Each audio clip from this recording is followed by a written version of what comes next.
Great to be here with you guys. Thanks for coming out.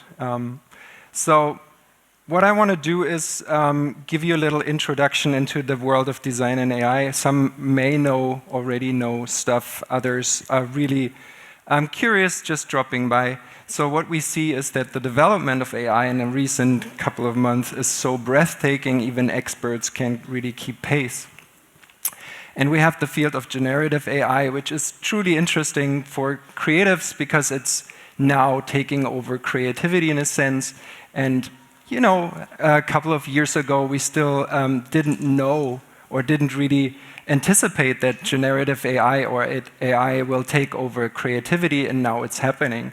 And the other thing is that I want you to be able, as an audience, to take part in the discussion about AI and design, and that's why I designed this talk for you, and I hope it is insightful for you guys, and it brings about some interesting ideas.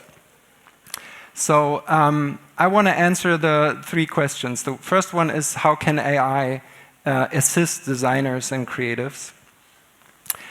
Which areas of AI are relevant for designers or creatives, and how does AI eventually transform creative work? So I want to start with the big question: what is artificial intelligence? Just like brief strokes, like broad strokes, just very, very, very dense definitions. So we have AI algorithms that are able to find statistical relations between data points. And these statistical relations, they can learn. And once they learn these statistical relations, they can generalize. Generalizing means that they can find these statistical correlations, even though they've never seen these data. And this is interesting because they can now predict any kind of event, any kind of data point, anything like image content, emotions, prices, fraud detection, spam, user preferences, even your attention. And these results, since they are approximations, statistical approximations, they are never 100% correct. And this gives way for very, very profound ethical and legal ramifications, which I don't talk about in this talk, but be sure or be aware that there are like huge discussions around what is it good? Is it even legal to do this with AI? So going on to the first chapter, if you will, how can AI assist designers, or which areas are relevant for designers and creatives? And we identified two, and the first one is if and when design becomes a tool. This is what we call AI for design. And I brought you a lot of examples to illustrate what I mean. So the first one is a clustering algorithm that, in this case for typefaces, organizes all typefaces around a certain similarity. So all the typefaces that are similar are grouped together, and those typefaces that are dissimilar or very, very different are more far away from each other. And this is an easy way to find, as a designer, things that you think are interesting in terms of pairing font faces, or finding new inspirations by going directly to the other end of the cloud. And the technology is also the base for recommendation engines that recommend you a typeface. If you use this typeface, then use the other typeface that makes sense. So of course, I want to address the elephant in the room: language generation with ChatGPT. And this is a very versatile tool. I don't want to talk in depth about the tool, but just give you very, very broad strokes what it can do. So it's a super interesting brainstorming tool, but it's also a tool that kind of like implements already certain design ideas. Like, for example, if you want to have a script written from ChatGPT for your digital film project, or in this case, I asked it, how can you assist motion designers? And it tells me that you can have a voiceover or subtitles, which is already fine.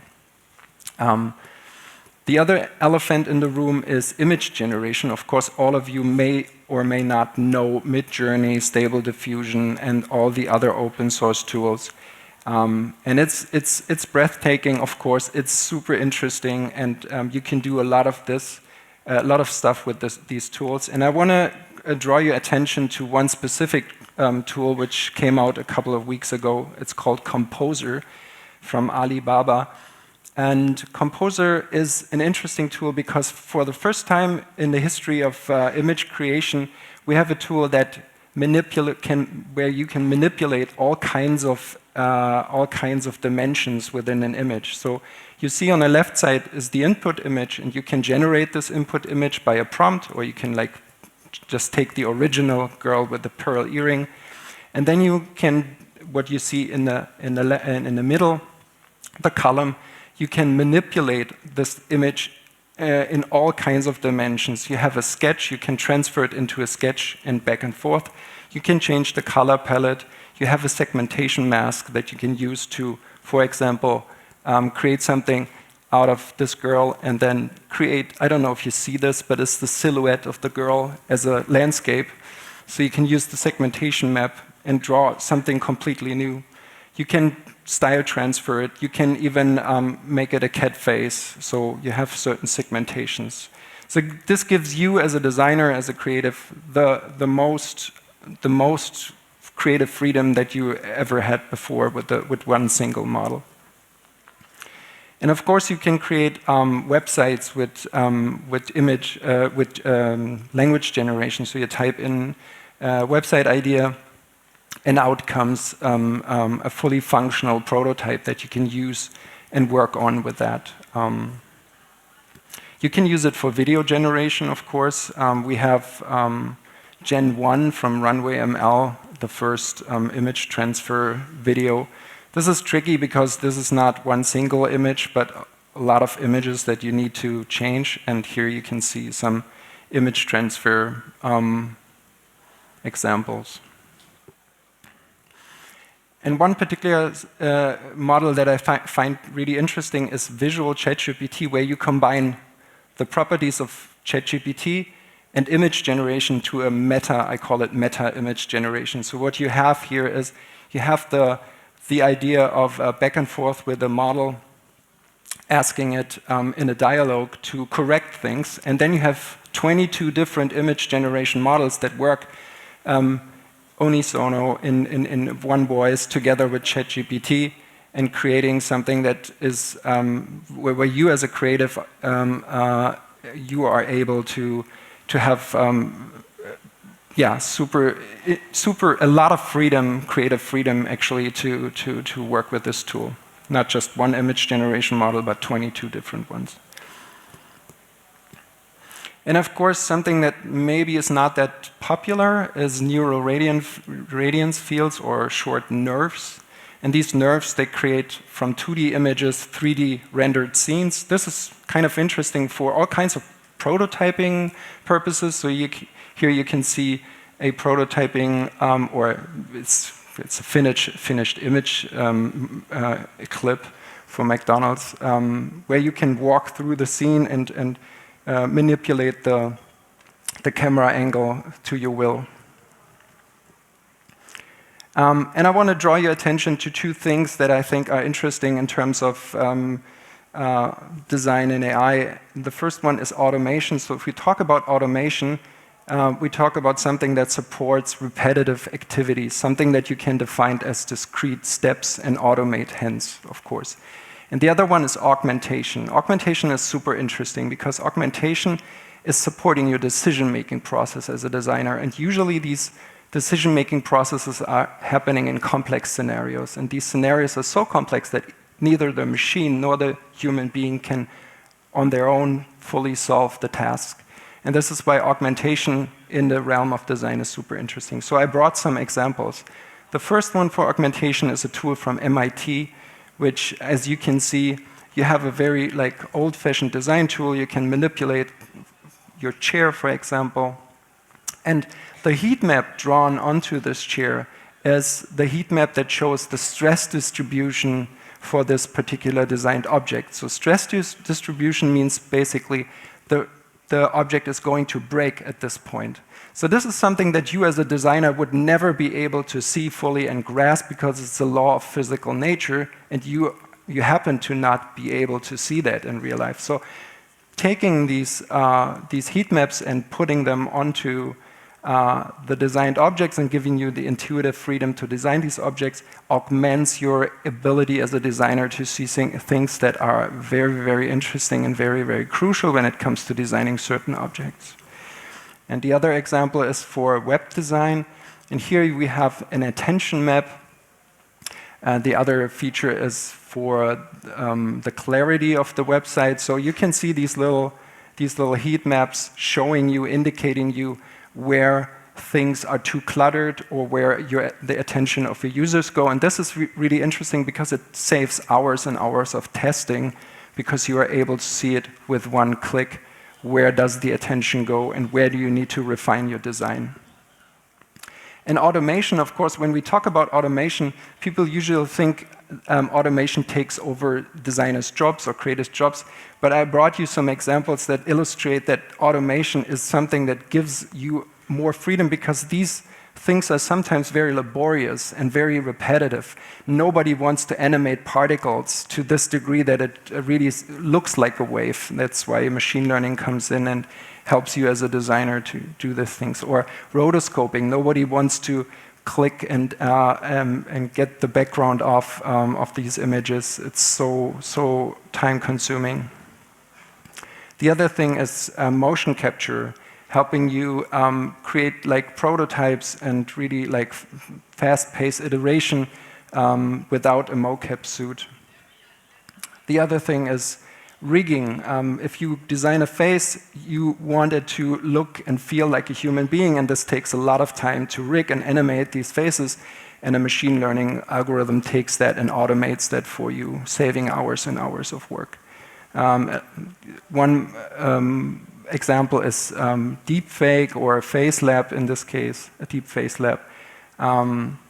It's super interesting because usually you needed to have a 3D render on top of the actor, and this is also very time consuming, and now machine learning does that for you in a very, very, I think, convincing manner. And the last example is character control in video games. So you want motion to be flawless, you want the characters to look like real characters, and this can be automated by machine learning or AI. And the second chapter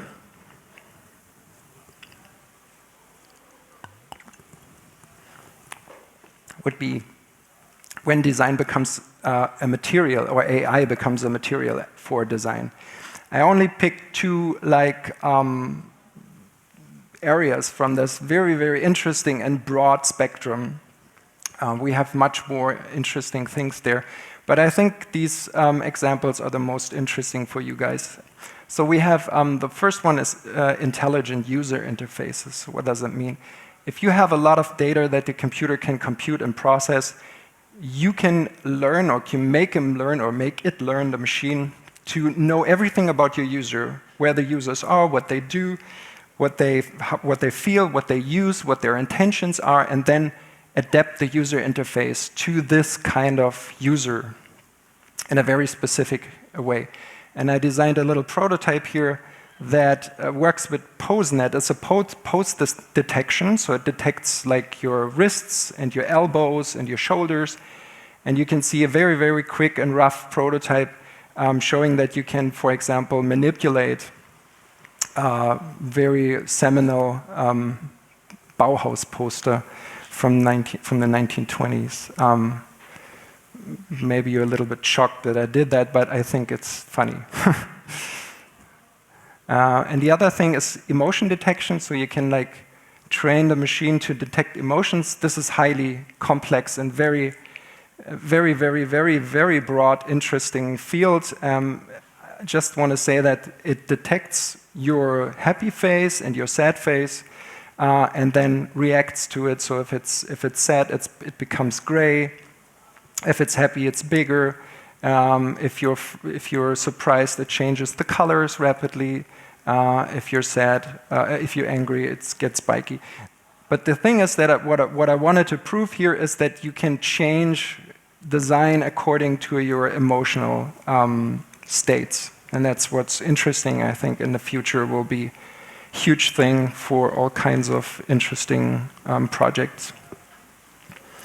And the third one would be multimodal interaction. So if you have a computer that knows a lot of things about you, knows what you talk, knows what you gesture, you can take these things and combine them. So usually when we talk to other people, we pinpoint to something and then we talk to the other person and the other person understands it naturally. So okay, if I pinpoint to this and say, take a look,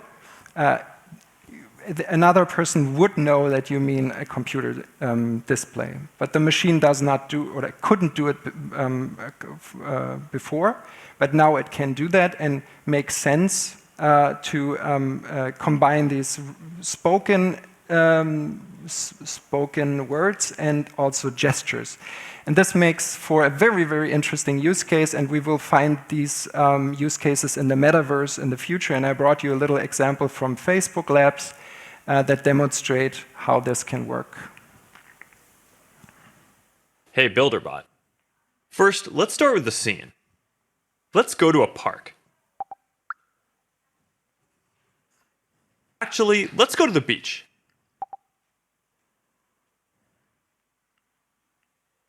Pretty good. Let's add some clouds. Huh, that's all AI generated. Actually, let's add some alto cumulus clouds. All right. And let's add an island over there. It's cool. How about we add some trees out here by the sand? Let's get a picnic blanket down here. Let's put up a table. Let's put a stereo. Let's get some drinks as well. Let's get the sound of some waves and seagulls.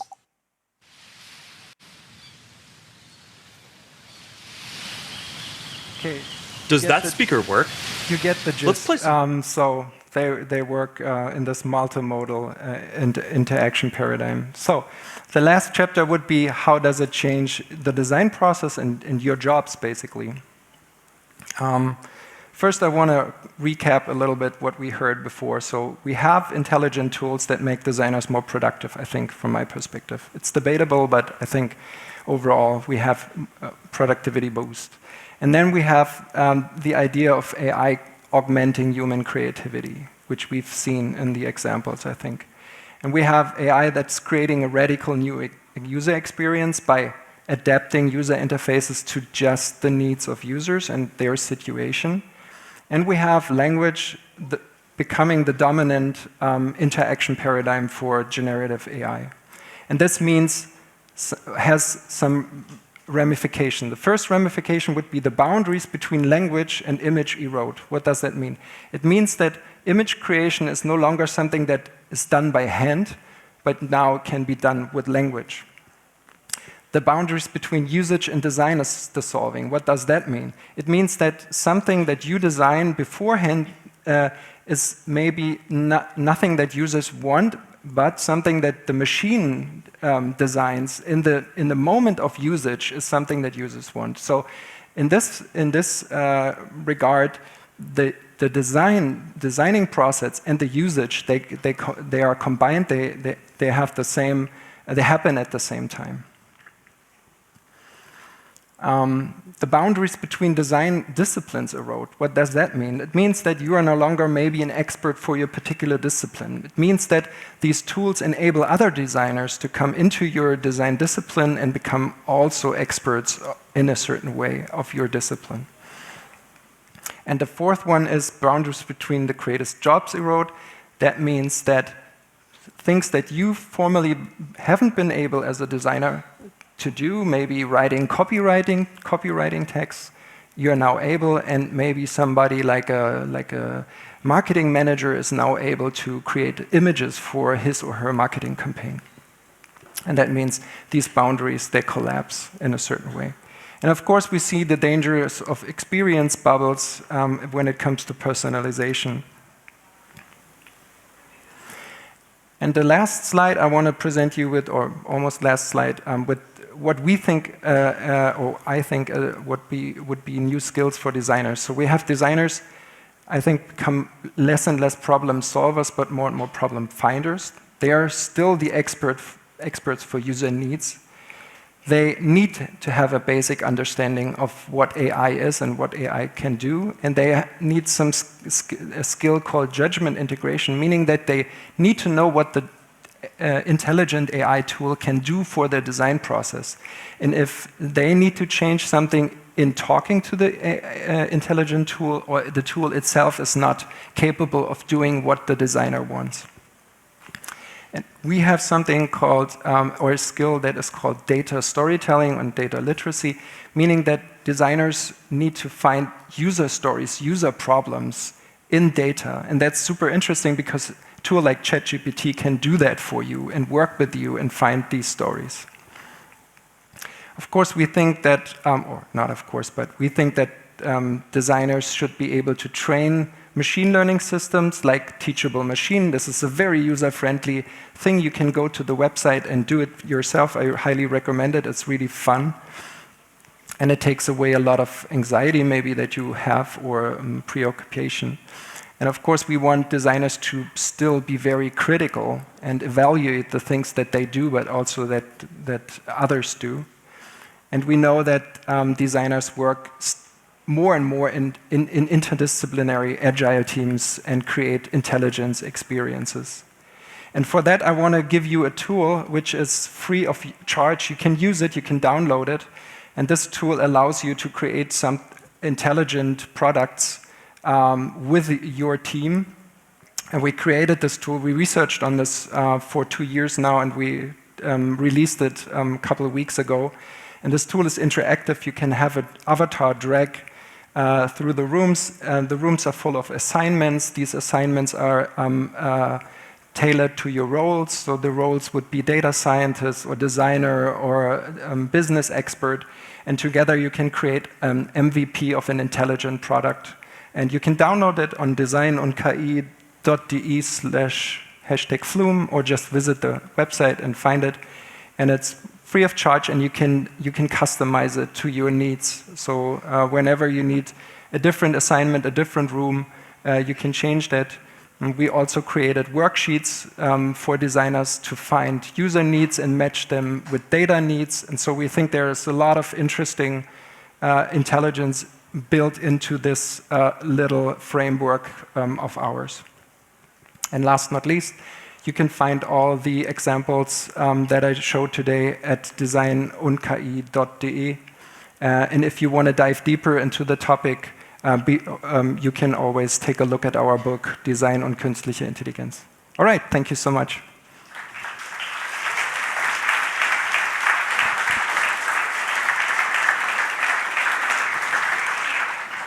Thank you so much for this presentation. I want to ask in the audience, who has seen the movie Everything Everywhere All at Once? Raise your hands. Yeah, some pictures reminded me also this movie, a little bit like, ooh. And the Festival Republica is also to help to be grounded after this kind of presentation, where the options and possibilities are really, really big. And now I would like to invite you to ask, maybe we start with one question. We see if we have enough time for a second one. Is there any question here in the room? Yes, there is. You can stand up here. There is a microphone in the front, if it's okay for you, because we will not be able to hear you if you stay here. So, thank you. Yeah, applause for coming for the first question. So I remind you, a question, not a statement, and if you want to talk more with Sebastian, you can meet him after, okay? Hello, thank you for the presentation.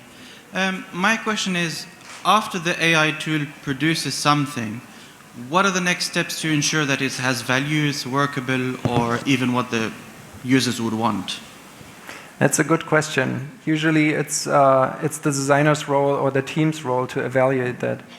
And it also depends on the the level of detail for your solution. So if you just want to sketch out some rough images for client workshop and want to just run them by your client and see what sticks and what not, this would mean that something that is interesting for your client can then go into a new iteration and be worked on without an intelligent design tool.